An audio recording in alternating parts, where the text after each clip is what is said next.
What famous person did you regret meeting because they were an ass? Story 1. Ace Frehley of Kiss. I was at a rock and roll TV movie memorabilia convention in the mid 90s, shortly before the Kiss reunion, and he clearly didn't want to be there. He didn't talk to fans, didn't say hi. Hell, he didn't even look at you when you came to his table. He just signed whatever you placed in front of him, and then you were hustled away. On the other hand, Adam Batman West was at the next signing table, and he was a totally cool guy. Shook hands, chatted with everyone, signed whatever we wanted, posed for a picture, etc. Meeting him more than made up for Ace's surly, hung-over douchebaggery. Story 2. Bobby Flay. We paid hundreds of dollars to go to a fancy event he was participating in, waited for a long-ass time just to meet him and say hi. He looked at us and walked away. Was a dick about it, too. Never really liked Bobby Flay. The dude basically took Iron Chef and tried to steal it and Americanize it and call himself an Iron Chef. I've eaten that mess of grill in Vegas. Not surprised it lost its Michelin star. Also, Flay has no other restaurants with a Michelin star. At this point, he is just a celebrity that is a chef, slaps his name on a few restaurants, and that's it. Story 3. I was the ass. I saw Don Cheadle at an airport and was thinking about Ocean's 11 and said to my friend, "Dude, it's Bernie Mac." And he looked back and said, "No, I'm the other black guy from Ocean's 11, but at least you liked the movie." Story 4. I had the perfect combination of bad star / good star. It was at DragonCon, maybe 2005. I'm going through the big autograph room, waiting to get David Carradine's autograph. He looked so mad. He didn't say a word as I told him how much I enjoyed his work. Okay, I get it. Maybe he was having a bad day. Next to Mr. Carradine was Mark Singer, the star of Beastmaster, V, etc. Mr. Singer is smiling, talking to people as they go by. He looks genuinely happy to be there. Suddenly, a woman behind me stumbled and dropped a huge stack of materials she wanted autographed. Mr. Carradine looked down on her like she was a bug. Mark Singer jumped over his table and started helping the woman pick up her things. Didn't hesitate one moment, just started helping. That's when I decided that if I ever became famous, I was going to be like Mark Singer, not David Carradine. Story 5. Met Tiger Woods when I was 15. He slapped my hat out of my hand. A different golfer whom I didn't know ran up, picked up my hat, and asked if his signature would be okay. I agreed, but I don't know who he was or what his name was, but my grandpa was pleased upon seeing it. Story 6. Me and my sister saw Alec Baldwin, Tina Fey, and Salma Hayek on the street when we were eating lunch. They were just coming out of a car, about to go into some building next to us. We had no idea why they were together, but in retrospect, it was definitely because they were filming 30 Rock together. My sister said, "Oh my God, is that Tina Fey?" And Alec Baldwin turned around and went right in her face and said, "Don't fucking say that. Don't speak to us. Why would you say something like that? You can't speak to us. Not now." But it didn't really end there. He yelled again at us outside of his building saying, "Don't look over here. Turn around and eat your food. Fuck off." He sounded genuinely furious at us, almost like he wanted us to yell back and start something with him. Honestly, my sister was on the verge of tears. It was horribly embarrassing. Everybody knows now that Alec Baldwin has a history of screaming at people, but at the time, we had no idea. Don't get me wrong, my sister shouldn't have yelled at Tina Fey like that, but the way Alex snapped was straight up scary, like he was about to physically hurt her. Salma Hayek and some other lady who I didn't recognize came over and apologized to us.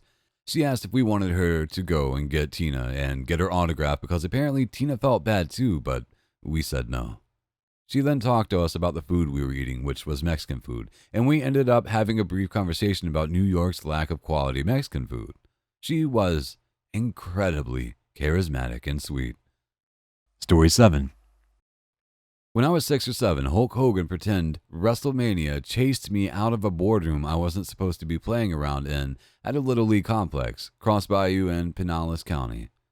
Anyways, the story is my dad was coaching a game for my brother's team. I went to sneak around in an empty room. Hulk's son played baseball there too, and he must have seen me sneak in the room. I was hiding under the front desk when he came in with his Hulk voice, "Who's sneaking around in here?" And 7-year-old me nearly had a heart attack. He play chased me out of the room while I snuck out, acting like he couldn't see me. Looking back at it, you can tell he was just having fun with a kid and his famous persona. But at the time, I was absolutely traumatized and nobody believed my story. Story 8.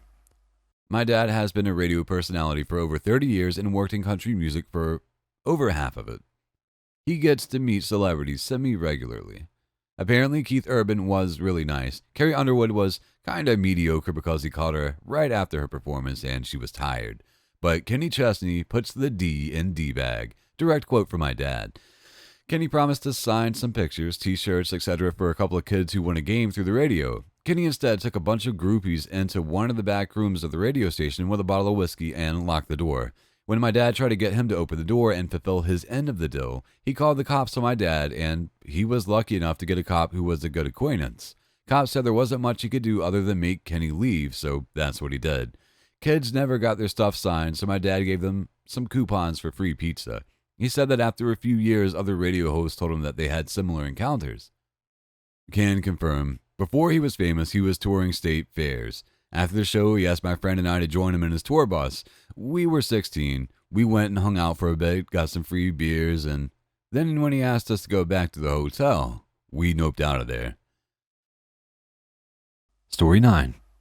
David Cross is pretty miserable. He's from Atlanta, and his sister runs a food truck in town. Her recipes were all named after David Cross / Arrested Development type stuff. So my wife and I, being fans of David, asked about it and she told us she was his sister. So for months we chat her up anytime we order food from her truck. And eventually David's in town. She invites us to come to the food truck park to meet him. So we bring a poster from the early 2000s and are super pumped to meet him. We get there and she's very anxious and hesitant to introduce us. Weird, but okay. No, it's okay, I'll introduce you. She does, and he was incredibly dismissive and unpleasant. Never heard of anyone having a good interaction with him. Best interaction was with Conan O'Brien. He's a total class act. Chatted him up in the bathroom line of all places, and said my wife and I were huge fans. He said we should come by the table to chat. I told him we didn't want to interrupt his dinner, but he insisted. Then asked if we wanted pictures, and was super cool. Story 10. Reggie Jackson. He was a childhood idol of mine. I got the opportunity to get a photo with him at some booth at a trade show called Internet World, years ago during the .com boom. No one was in line to get pictures with him, so I walked up to get a photo when he was apparently trying to get the girls in the next booth over to sleep with him. He acted all bugged that I asked for a photo, even though that's what he was hired for, and rolled his eyes. I guess he thought I cock-blocked him by just showing up in line to get a picture. I tossed the picture in the trash once I got it. Later that day, I got a ball signed by Steve Garvey, who was super nice. He replaced Reggie Jackson as my hero that night. Most interactions involving Reggie Jackson that I've read about have been negative. That said, my dad used to work as a mechanic, and I'm not sure if he worked on Reggie's car, but he got to speak with him for a short time. He said he was a nice enough guy. My mom was pregnant with me at the time, and he asked him if he could write an autograph for me, which he was happy to do. I still have it. Just on a regular cardstock piece of paper, it says, "Redditing at work 5. Good luck, Mr. October." He also met Ricky Henderson a few times through the same place, and my dad loves Ricky Henderson. Says the man of steel is always cool and pleasant. I've got a couple of signed cards from him. We sincerely appreciate you taking the time to watch our YouTube video.